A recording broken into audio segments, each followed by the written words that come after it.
Sir ఇప్పుడు చాలామంది foreign వెళ్ళాలి అని అనుకుంటారు. న్యూమరాలజీ ప్రకారం వాళ్ళకి అసలు ఫారెన్ వెళ్ళే అదృష్టం ఉందా లేదా ఎలా తెలుసుకోవచ్చు? చాలామందికి ఫారెన్ వెళ్ళాలని, ఫారెన్లో చదువుకోవాలని, ఫారెన్లో జాబ్ చేయాలనేది కళ. కానీ మీరు చాలామంది పేపర్లో మీరే చూస్తున్నారు, ఫారెన్ వెళ్ళి వచ్చేసాడని, ఫారెన్ వెళ్ళి ఇరుక్కుపోయాడని, అక్కడ చాలా ఇబ్బందులు పడుతున్నారని, అది గవర్నమెంట్ వెళ్ళి మళ్ళీ వెనక్కి తెచ్చిందని, ఇలాంటివన్నీ చూస్తూ ఉన్నాం.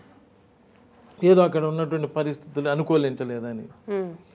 అసలు ఫారెన్ వెళ్ళాలి అనుకునే ముందు చాలా ఖర్చుతో కూడుకున్న పని కదా, ప్లస్ టైము లైఫ్ కదా. వేరే దేశం వెళ్ళినప్పుడు అక్కడ మనల్ని ఆదుకోవడానికి ఎవరు ఉండరు, తెలిసిన వాళ్ళు ఉండరు, అలాంటి ఇబ్బంది ఉంటుంది. కాబట్టి మీ పిల్లల్ని ఎవరినైనా ఫారెన్ పంపించాలనుకున్నా లేదా మీరు ఫారెన్ వెళ్ళాలనుకున్నా అసలు మనకి ఫారెన్ వెళ్ళే యోగం ఉన్నదా లేదా అనేది ఫస్ట్ చెక్ చేసుకోవాలి. మీ జాతక చక్రంలో మీకు ఫారెన్ వెళ్ళే యోగం ఉన్నదా లేదా అనేది చెప్తుందమ్మా. చెయ్యి మాత్రం అద్భుతంగా చెప్తుంది. అంటే మీరు వెళ్ళి ఎలంగానే గోడకు కొట్టిన మధ్యలాగా రిటర్న్ వచ్చేస్తారని కూడా ఉండిద్ది. వెళ్ళినోళ్ళు 3 రోజుల్లో రిటర్న్ అవుతారు చాలామంది, నీకు తెలుసో తెలియదు. వెళ్ళి దిగటం మళ్ళీ అక్కడికి వచ్చేయటం. రీజన్ ఏంటంటే అక్కడ నన్ను మనకి చెప్పి తీసుకెళ్ళినోడు ఎవడో ఎస్కేప్ అవటం లేదా ఇంకోటో ఇలా కూడా ఉంటాయి. కొంతమంది వారానికి రిటర్న్ వస్తారు, కొంతమంది 6 నెలలకి రిటర్న్ వస్తారు. ఇలా వెళ్ళినోళ్ళు రిటర్న్ వచ్చేస్తుంటే మరి చాలా లాస్తో కూడుకున్న పని కదా. వీటన్నిటికన్నా కూడా ఏది జరిగినా గ్రహాల ప్రభావమేనమ్మా. ఏది జరిగినా పేరు యొక్క ప్రభావమే. ఏది లేదా ఈజీగా జరగదు. కాబట్టి అలా ఫారెన్ వెళ్ళాలనుకున్న వాళ్ళు నాలాంటి వాళ్ళ దగ్గరికి వస్తే, కనీసం నా దగ్గరికి వస్తే అసలు మీకు ఫారెన్ వెళ్ళే యోగం ఉంటే ఉన్నదని చెప్తా, లేకపోతే వద్దయ్యా ఇండియాలోనే చదువుకో అని చెప్పేస్తాం. కొంతమంది ఏం చేస్తుంటారంటే 3-4 ఏళ్ల నుంచి ట్రై చేస్తుంటారమ్మా ఫారెన్ వెళ్ళడానికి. ఎంతో డబ్బు దాని మీద ఖర్చు పెడుతుంటారు. ఆ పాస్పోర్ట్ అని, వీసా కానీ, ఒకసారి వీసా ఇస్తే రాలేదని, ఇంకోటని, ఏదో ఇలా ఖర్చు పెడుతూ వేరే జాబులకి వెళ్ళకుండా దీని మీదే కష్టపడి చేస్తూ ఉంటారు. అలాంటి వాళ్ళకు కూడా నేను చెప్పేది ఏంటంటే అసలు మీకు ఫారెన్ వెళ్ళే అవకాశం ఉందా లేదా, ఉంటే ఎప్పుడు ఉంది, అది కూడా మెయిన్ ఇంపార్టెంట్ అమ్మ. ఇప్పుడు పెళ్ళి అంటే అందరికీ పెళ్ళి అవుతుంది, కానీ పెళ్ళి టైం ఒకటి ఉండిద్ది కదా. అందరికీ జాబ్ వచ్చింది, ఏదో ఒక జాబ్ ఎలా కూడా ఏదో గుర్తులో ఉంటారు, కానీ దానికి ఒక టైం వస్తుంది కదా. అలానే నువ్వు దేశం మారాలని అంటే జూపిటర్ శాటర్ని చూస్తే, గురువు శనిని చూస్తే స్థల మార్పిడి చూడకుండా ఉన్నాడు అనుకో, అప్పుడు నువ్వు ట్రై చేస్తున్నావు అనుకో నీకు రాదు ఆటోమేటిక్గా.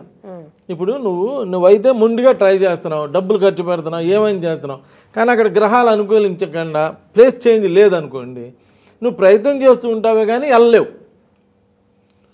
ఒకవేళ వెళ్ళినా కానీ ఇలా రిటర్న్ వచ్చేస్తుంటావు, ఇలా జరుగుతూ ఉంటుంది.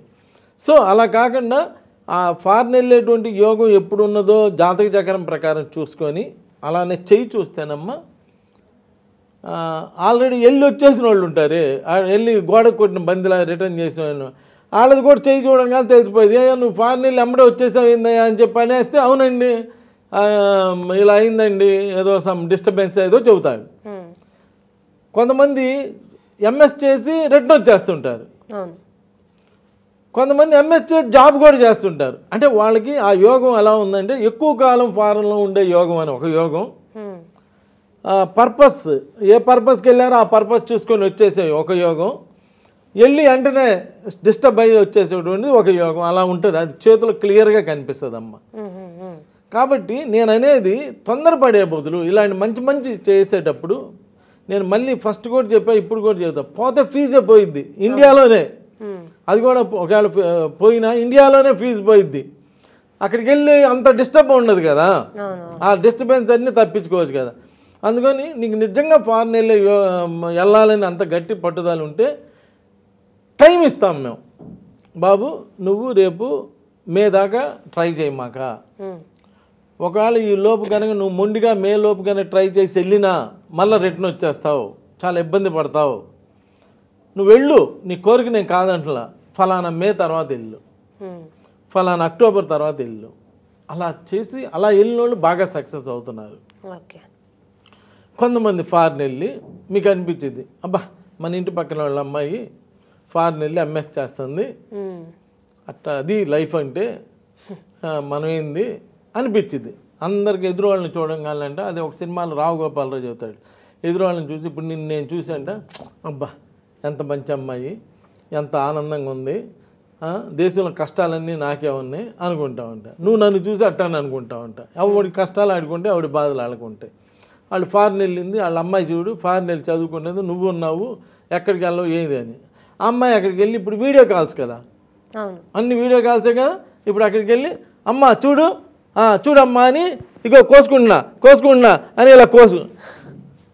ఇంకా నువ్వు ఫారెన్ వెళ్తే నేను కోసుకోవడానికి ఇండియాలో ఉంటే ఏమి, ఇంకా అంటే నువ్వు ఫారెన్ వెళ్ళి కోసుకోవడానికి ఎక్కడి నుంచి 50 లక్షల రూపాయలు బ్యాంక్ లోన్ చేసి పంపాల్సిన అవసరం ఉందా? ఇప్పుడు నువ్వు వెళ్ళాలంటే అక్కడ చదవాలంటే ఇక్కడ నుంచి 50 లక్షలు లోన్ పెడతారు, నీకు తెలుసో తెలీదో. 50 నుంచి 70 లక్షలు లోన్ చేస్తేనే వీళ్ళు వెళ్ళేది. ఈ 70 లక్షలు తీరే లోపల జీవితం అయిపోయిద్ది, జుట్టు తెల్లబడిపోయిద్ది వాళ్ళకైనా వీళ్ళకైనా. వీళ్ళు వెళ్ళి అక్కడ కోసుకునే కాడికి ఇండియాలోనే కోసుకోవచ్చు కదా అంట నేను. అర్థమైందమ్మా? అందుకని మీ పిల్లల్ని ఫారెన్ పంపించే ముందు ఒక్కసారి నా గైడెన్స్ తీసుకోండి. అలా చేసి గైడెన్స్ తీసుకొని చేసుకుంటే మీకు బాగా ఉంటుంది కాబట్టి అలా ఫాలో అవ్వండి, బాగుంటుంది. నమస్కారం.